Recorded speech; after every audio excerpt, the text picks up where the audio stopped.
Assalamualaikum warahmatullahi wabarakatuh. Perkenalkan, nama saya Wahyu Ardianugroho. Nomor peserta 201503158633. Saya merupakan mahasiswa PPG dalam jabatan Angkatan 2 kelas 3 di Universitas Muhammadiyah Surakarta tahun 2020. Video praktik pembelajaran yang saya lakukan diambil di SD Ringendarjo, Korwil, Kecamatan Bantul, Kabupaten Bantul, pada hari Senin 23 November tahun 2020. Sekian perkenalan dari saya. Wassalamualaikum warahmatullahi wabarakatuh.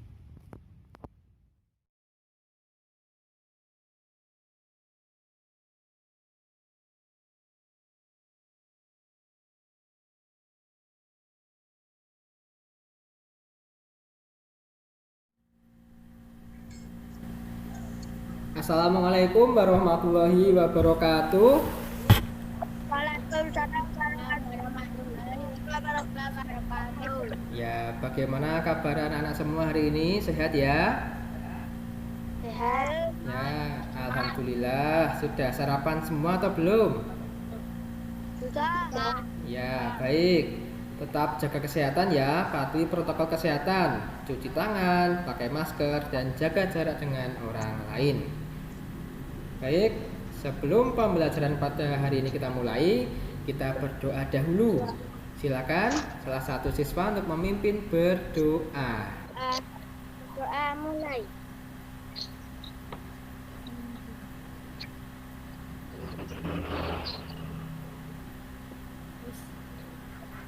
Selesai. Ya, alhamdulillah. Terima kasih Mbak Emma. Semoga dengan berdoa pembelajaran pada hari ini bisa kita laksanakan dengan lancar dan bermanfaat bagi anak-anak semua. Ya, selanjutnya untuk lebih meningkatkan jiwa nasionalisme kita akan menyanyikan lagu Garuda Pancasila. Silakan bagi yang mau memimpin lagu Garuda Pancasila, Mas Zahid tadi ya. Silakan Mas Zahid. Tuh, semuanya ikut bernyanyi ya. Mari teman-teman kita menyanyikan lagu Garuda Pancasila. Hari ini sudah membantu orang tua belum anak-anak? Sudah. Mas Zahid membantu apa? Nyapu. Menyapu. Baik, bagus, terima kasih. Ada yang lain? Ada yang sudah membantu orang tua? Membantu? Masak, bagus. Ada lagi enggak yang lain? Saya, Pak, Ya, Mbak Emma, apa Mbak Emma? membantu orang tua mencuci piring. Iya, bagus. Mencuci piring, menyapu, masak. Diusahakan ya, setiap hari, setiap waktu kita harus membantu orang tua. Baik. Pada pembelajaran kemarin, masih ingat ya, kita kemarin belajar tentang apa anak-anak? Tugas kemarin. Apa Mas Rafka? Ya, cahaya. Lebih tepatnya apa? Sifat-sifat cahaya. Betul Mbak Emma, sifat-sifat cahaya. Ini kita akan belajar mengenai sikap kepahlawanan dan juga sifat-sifat bayangan. Ini dilihat dulu anak-anak. Sudah terlihat belum di layar HP kalian? Sudah. Gambar apa itu?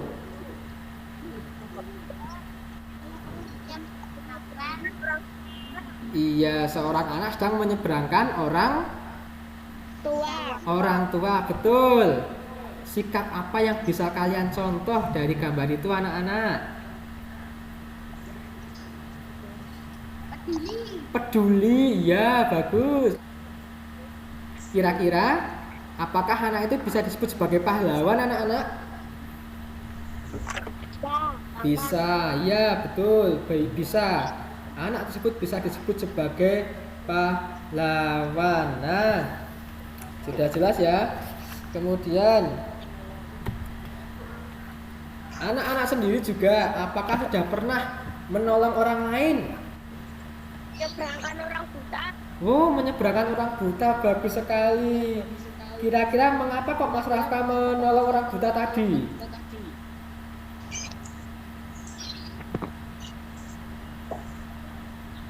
menyeberang nggak bisa. Iya, menyeberang tidak bisa. Ya, bagus. Terima kasih ya. Bagi kalian yang sudah sering menolong orang lain, teruslah kalian lakukan karena itu adalah hal-hal yang bermanfaat bagi kalian dan orang lain dan juga merupakan sikap kepahlawanan. Nah, sekarang silakan kita simak buku halaman 103. Kepahlawanan kepala antara kelas dan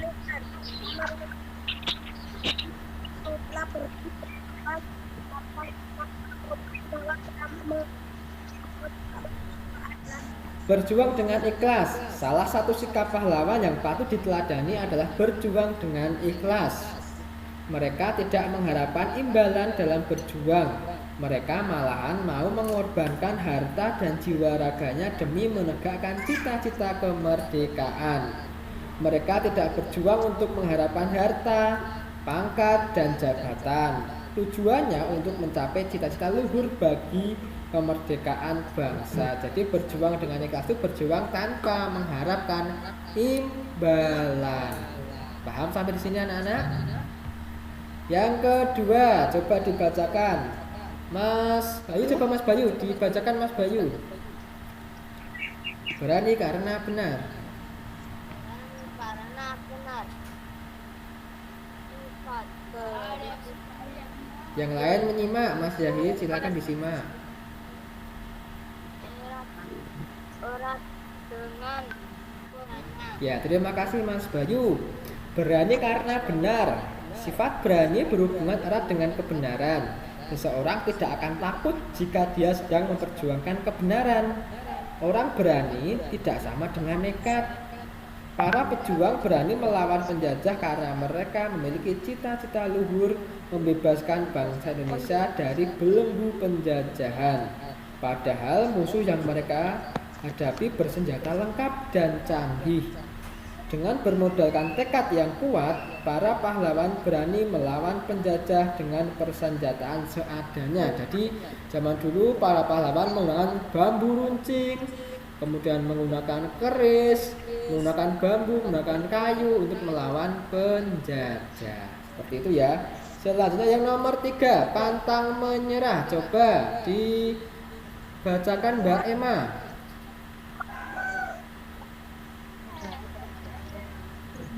pantang menyerah berarti terus berjuang meskipun menghadapi Iya, pantang menyerah dalam kisah ini tetap berjuang meskipun dalam menghadapi berbagai rintangan seperti Panglima Besar Jenderal Sudirman. halangannya. Iya, terima kasih Mas Aldi. Rela berkorban, itu bersedia mengorbankan dirinya bagi kepentingan orang lain. Selanjutnya yang kelima, terakhir, menegakkan keadilan dan kebenaran. Dibacakan Mas Devin. Mas Devin, nomor 5 Mas Devin. Menegakkan keadilan dan kebenaran. Silakan Mas Devin.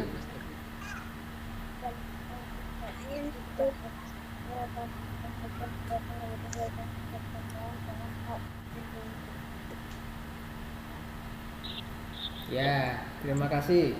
Menegakkan keadilan dan kebenaran. Pahlawan adalah orang yang rela menegakkan keadilan dan kebenaran. Pada masa penjajahan, rakyat Indonesia diperlakukan tidak adil oleh penjajah. Padahal penjajahan bertentangan dengan hak asasi manusia. Niat untuk membebaskan rakyat dari penindasan dan menegakkan keadilan tersebut mendorong para pahlawan melawan penjajah. Sikap tersebut ditunjukkan Supriyadi yang memimpin pemberontakan Peta di Blitar.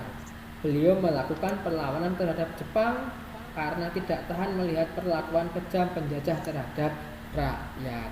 Nah, seperti itu. Ada 5 sikap kepahlawanan. Yang pertama, apa saja tadi anak-anak? Ikhlas. Yang kedua, berani karena benar. Yang ketiga, pantang menyerah. Yang keempat, Rela berkorban. Yang kelima. menekan Belanda marah. Iya, baik. Terima kasih, hebat semuanya anak-anak ya. Nah, selanjutnya silakan disimak. Ada video tentang perjuangan Pangeran Diponegoro. Ini adalah video perjuangan Pangeran Diponegoro menurut Peter Carey. Peter Carey itu adalah seorang peneliti sejarah dari Belanda. Silakan disimak. Nanti sedikit Pak Wahyu jelaskan supaya kalian lebih jelas menganalisis sikap-sikap kepahlawanan yang dimiliki oleh Pangeran Diponegoro. Apakah semua sikap kepahlawanan yang ada 5 tadi termasuk dalam sikap kepahlawanan Pangeran Diponegoro ataupun tidak? Silakan disimak anak-anak. Dengan darah campuran, Diponegoro secara genetis mewarisi Pangeran Diponegoro sementara dari sisi psikologi berjuang karena dengan statusnya yang berasal ikhlas istri selir, Diponegoro bisa mengambil membela jarak dari kebenaran kekuasaan. dari penjajah. Sikap Diponegoro yang menentang Belanda Ya, secara sikap terbuka Diponegoro mendapat ini simpati dan dukungan menentang rakyat. penjajahan Belanda Setelah karena diberi rakyat memperoleh ditindas Kamboja, secara Diponegoro menyingkir dari tidak Tegal adil. Rejo dan membuat markas di sebuah gua Nah, ini tahu di mana ini? Kuasa Iya, itu adalah Gua Selarong, tempat di mana Pangeran Diponegoro mengatur strategi dan juga bertapa. Nah, untuk tempat pesanggrahannya atau pesinggahannya ada di dekat Masjid Kembang Putihan kalau menurut sejarah itu. Ada di bagian bawah yang dekat makam-makam itu kalau kalian pernah ke Gua Selarong. Gua Selarong. Semangat perang Sabil yang dikobarkan Diponegoro membawa pengaruh Pangeran luas Diponegoro hingga tidak ke mempunyai wilayah takut Jawa sedikit dan pun Aceh. dalam melawan penjajah meskipun penjajah menggunakan berbagai senjata yang cukup canggih. Diponegoro di Gua Selarong.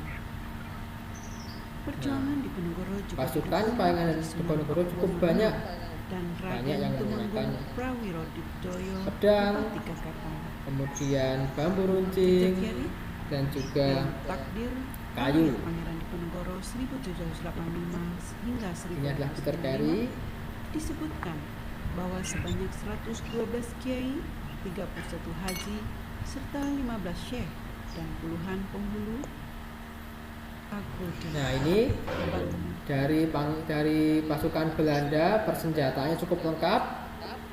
Ada yang menggunakan senapan 1000 tentara dan 20 seperti juta itu. kuda.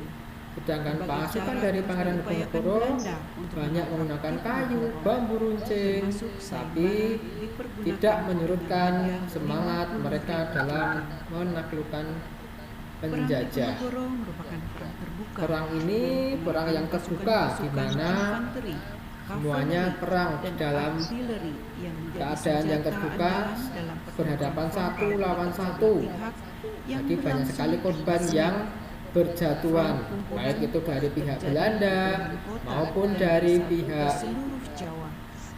Pangeran Pertempuran Diponegoro. berlangsung sedemikian sengitnya sehingga bila suatu wilayah dapat dikuasai pasukan Belanda pada Itu siang meriam hari, yang digunakan maka cukup pada banyak. malam harinya wilayah itu sudah direbut kembali oleh pasukan pribumi. Pada tahun 1827, Belanda melakukan penyerangan terhadap Diponegoro dengan menggunakan sistem benteng, sehingga pasukan Diponegoro terjepit. Pada tahun 1829, Kiai Mojo, pemimpin spiritual pemberontakan, ditangkap.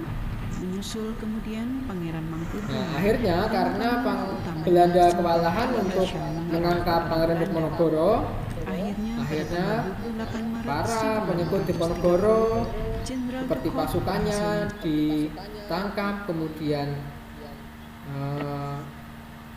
meminta Pangeran Diponegoro untuk menyerahkan diri karena sudah banyak pasukan yang ditawan. Nah, sikap rela berkorban dari Pangeran Diponegoro ini, beliau bersedia menyerahkan diri dengan syarat pasukannya Jepit pasukan Diponegoro di dibebaskan Magelang. seperti itu. Di sana Pangeran Diponegoro menyatakan bersedia ini adalah menyerahkan diri tempat pertemuan dengan syarat para Diponegoro dengan sisa Belanda. anggota laskarnya dilepaskan. Maka Pangeran Diponegoro ditangkap dan Kemudian diasingkan Manado ke ditangkap dan Manado. diasingkan ke Kemudian dipindahkan Manado. ke Makassar, Rotterdam pada tanggal 8 Kemudian Januari wafat di Benteng Rotterdam. 1855. Gitu ya. Itu tentang Pangeran Diponegoro. Ya, anak-anak sudah paham? Jadi kira-kira sikap kepahlawanan yang ditunjukkan oleh Pangeran Diponegoro apakah ada semua dari kelima sikap kepahlawanan tadi? Iya, ada. Bagus. Adakah sikap berjuang dengan ikhlas? Ada. Kemudian berani karena benar apakah ada? Ada. Oke. Selanjutnya pantang menyerah apakah ada? Iya, ada. Kemudian rela berkorban apakah ada? Ada. Dan yang terakhir menegakkan keadilan dan kebenaran apakah ada? Iya, ada. Bagus. Terima kasih semuanya. Kalian sudah paham ya? Jadi kelima sikap kepahlawanan tadi sudah ditunjukkan oleh Pangeran Diponegoro dalam melawan penjajahan Belanda. Ya, sekarang silakan diperhatikan. Sekarang tugas yang pertama. Ya, ini adalah tulislah. Bisa dibaca di HP kalian. Tulislah 3 contoh perjuangan Pangeran Diponegoro yang mencerminkan sikap kepahlawanan dan dapat diteladani dalam kehidupan masa sekarang atau saat ini. Ini dulu. Dalam menulis jawaban nanti diperhatikan huruf kapital yang benar dan tanda baca. Huruf kapital itu huruf besar. Awal kalimat menggunakan huruf besar. Kemudian nama orang seperti Pangeran Diponegoro juga menggunakan huruf besar awal katanya. Kemudian tanda baca yang tepat. Setiap kalimat diberi tanda akhir tanda titik. Jika itu kalimat tanya diakhiri dengan tanda tanya. Ini kalau sudah selesai difoto kemudian dikirim ke grup WhatsApp kelas ya. Nah, cara mengerjakannya sudah terlihat di HP kalian. Paling atas, silakan sambil kalian siapkan alat tulismu. Kamu paling atas kamu tulis nama,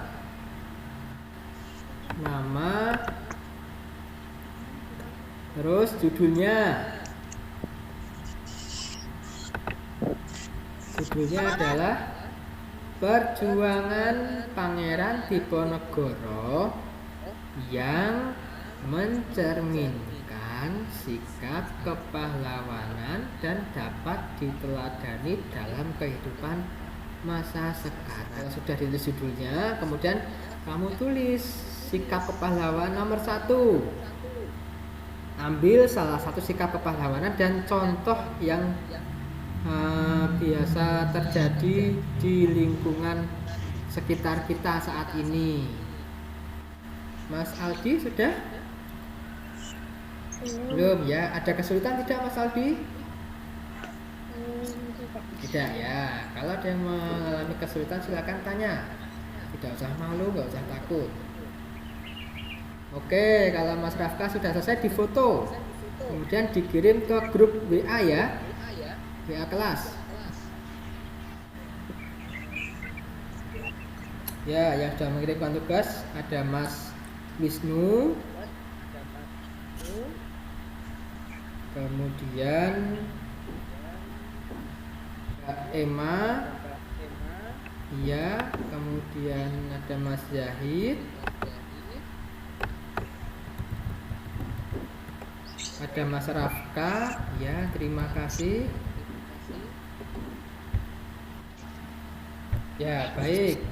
Untuk tugas yang pertama cukup. Nanti yang belum selesai silahkan menyusul ya anak-anak ya.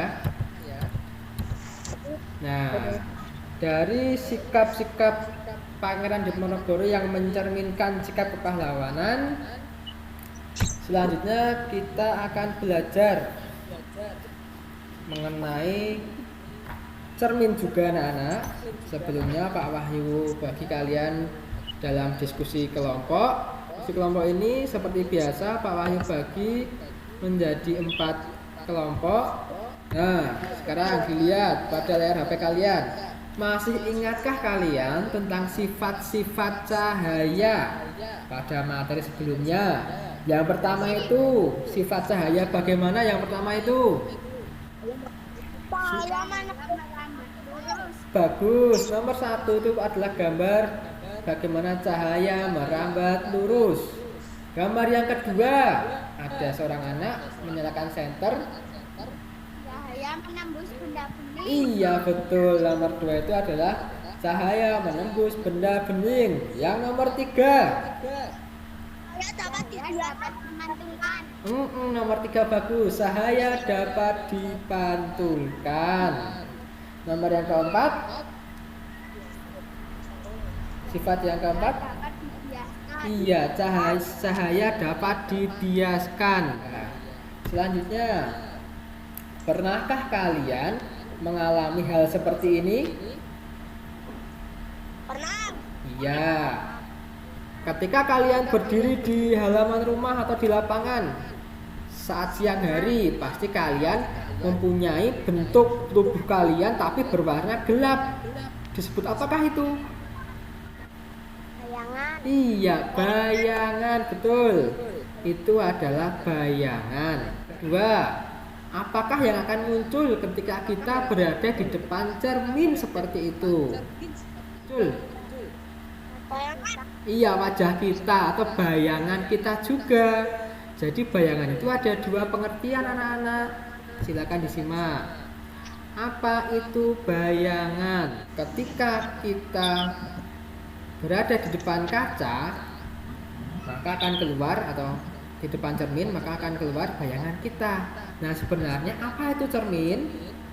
Nah, cermin adalah sebuah benda yang permukaannya dapat memantulkan bayangan benda dengan sempurna. Itu adalah cermin. Baik, lanjut. Nah, jenis-jenis cermin seperti yang sudah kalian siapkan tadi. Ada cermin datar. Coba dibacakan siapa yang bisa itu. Cermin datar. Apa itu cermin datar? Iya, pasti punya. Selanjutnya, penerapan cermin dalam kehidupan sehari-hari. Nah, yang sering kalian lakukan ketika hendak berangkat sekolah. Nah, pasti berhias dulu, merapikan rambut, merapikan baju. Kemudian ketika kalian potong rambut, pasti kalian menghadap cermin datar. Iya, betul. Untuk cermin datar ada yang ditanyakan anak-anak? Tidak, lanjut. Yang kedua, cermin cekung. Tadi cermin datar, sekarang cermin cekung. Apa maksud cermin cekung? Mas Yahid, dibacakan coba Mas Yahid.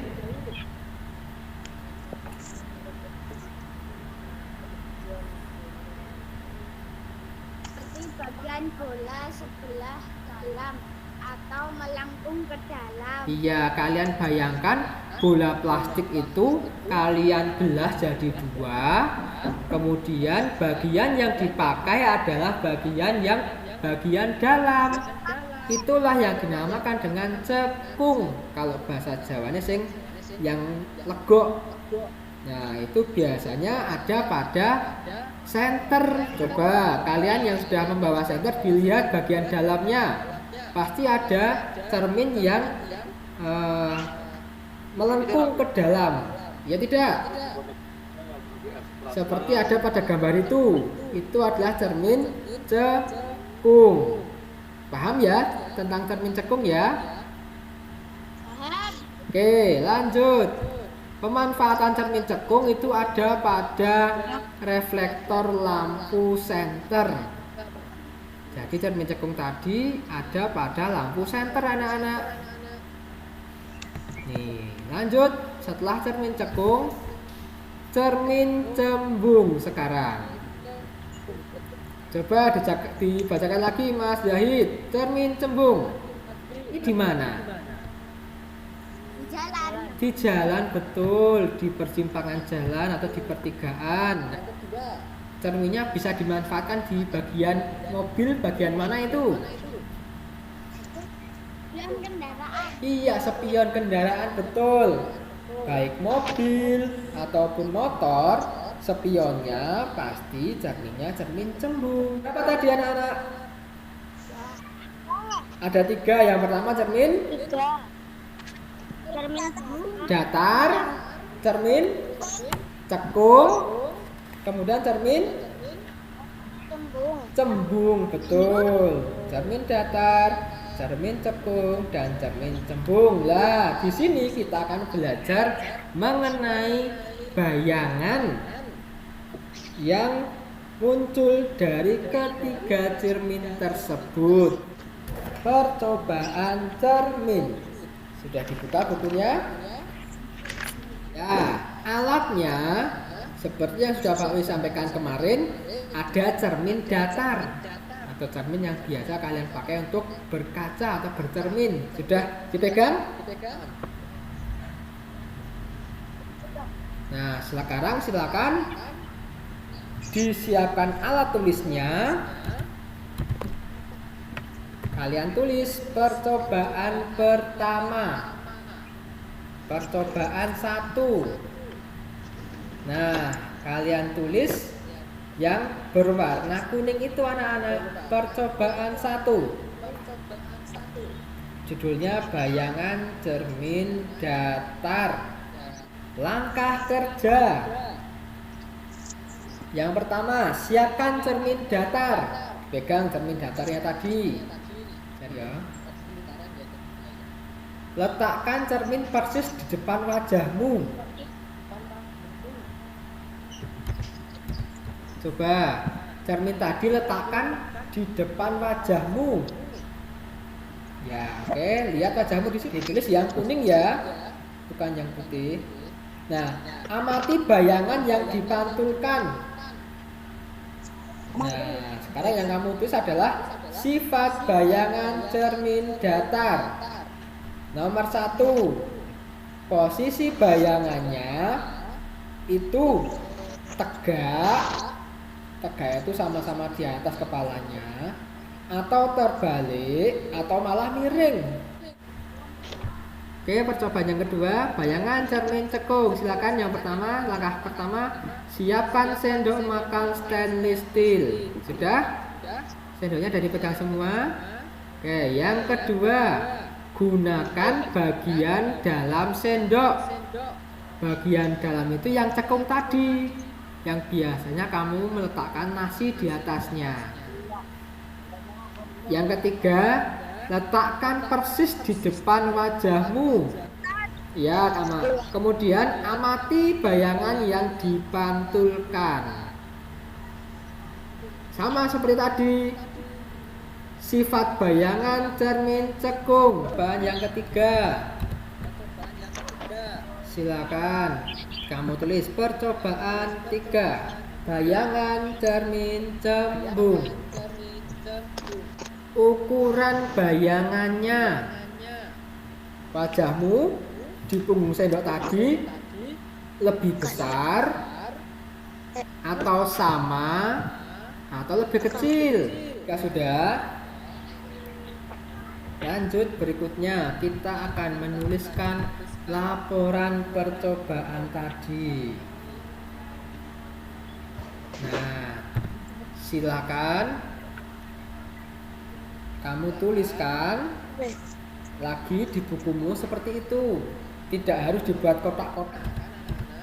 Buka bukunya, lembar yang baru, ditulis bagian atas laporan percobaan cermin. Yang pertama judul percobaan. Kita tulis judulnya adalah ya, sip.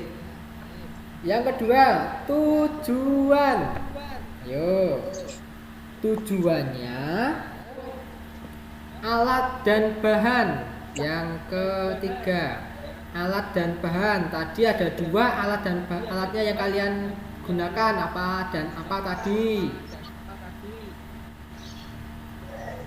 Kemudian selanjutnya langkah-langkahnya. Ini terakhir kesimpulan. Hasil pekerjaannya difoto dan dikirim ke grup kelompok diskusi masing-masing. Ya, terima kasih Mas Rafka yang sudah mengirimkan. Sudah terlihat belum anak-anak? Kelompok diskusi 1 dulu. Ya, silakan Mas Bayu dibacakan hasil diskusinya.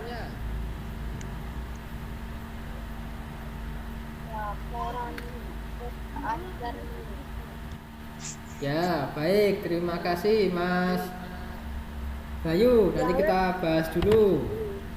Selanjutnya kelompok 2 dari Mas Ilham. Ya, kelompok diskusi 3. Mas Rafka. Laporan. Silakan. Percobaan cermin. Judul percobaan cermin. Tujuan mencari sifat bayangan cermin. Ini kata cermin. Cekung. Cermin cembung. Alat dan bahan. Sendok. Senter. Cermin datar. Ya, terus. Langkah-langkah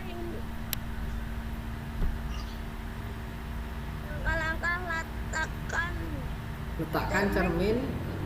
letakkan cermin di depan wajah. Terus. Bayangan yang dipantulkan. Kesimpulan Sama tegak. Cermin cekung. bayangan terbalik Ukuran sama. Cermin cembung. cermin cembung bayangan lebih kecil. Terbalik atau tegak? Tegak. Tegak. Baik, terima kasih Mas Rafka. Bagus.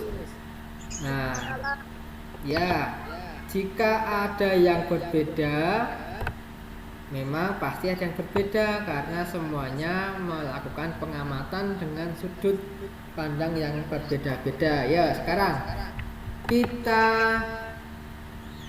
samakan. Ya, anak, kita samakan jawabannya. Untuk judul percobaan tadi sudah betul semua. Percobaan cermin. Kemudian tujuannya untuk mengetahui sifat cermin datar, cekung, dan cembung. Alat dan bahannya, silakan disimak ya. Alat dan bahannya cermin datar dan cermin cekung atau cembung menggunakan sendok besi atau sendok makan besi. Langkah-langkahnya tadi, siapkan cermin yang pertama. Yang kedua, letakkan cermin di depan wajah. Yang ketiga, amati bayangan yang dipantulkan. Nah, sekarang kesimpulannya. Silakan kamu perbaiki jika nanti punyamu berbeda atau salah ya. Yang pertama kesimpulannya, cermin datar, posisi bayangan tegak. Yang selanjutnya, ukuran bayangan sama besar. Untuk cermin datar, posisi bayangan tegak dan ukuran bayangan sama besar. Ya, masih kurang tepat digunakan. Selanjutnya, cermin cekung.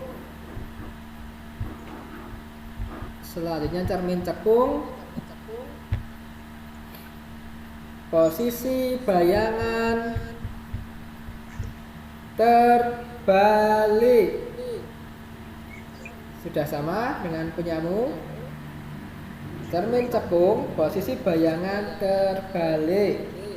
Sedangkan ukuran bayangan bisa lebih besar, bisa lebih kecil. Jadi lebih besar juga betul, lebih kecil juga betul. Karena tergantung dari jarak yang kalian gunakan untuk bercermin. Sudah? Yang ketiga, cermin cembung. Ini kan dicatat kalau ada yang kurang tepat ya. Cermin cembung, posisi bayangannya tegak. Ya, cermin cembung, posisi bayangannya tegak. Dan ukuran bayangannya lebih kecil. Silakan dibenarkan kalau ada yang salah. Sudah. Sampai di sini ada yang ditanyakan anak-anak? Apa yang kamu pelajari hari ini anak-anak? Tadi masih ingat tidak? Kalian mempelajari apa saja hari ini? Sifat cahaya. Sifat-sifat cahaya. Apalagi?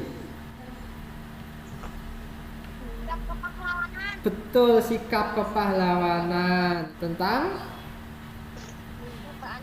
Iya, percobaan cermin atau bayangan cermin. Nah, dari pembelajaran hari ini Pak Wahyu harapkan kalian bisa menerapkan dalam kehidupan sehari-hari kalian ya.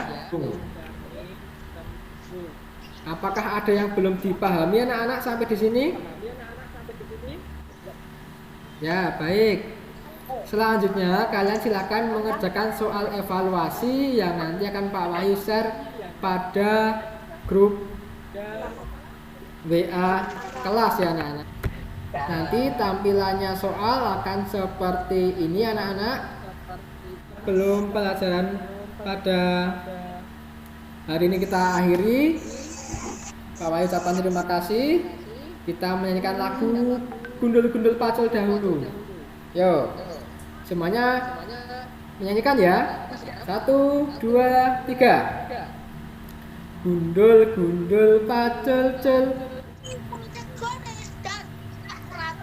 Ya, terima kasih atas perhatiannya. Sampai berjumpa pada pembelajaran berikutnya. Tetap patuhi protokol kesehatan ya anak-anak ya. Sekian dari Pak Wahyu. Bila ada salah kata Pak Wahyu mohon maaf. Wassalamualaikum warahmatullahi wabarakatuh.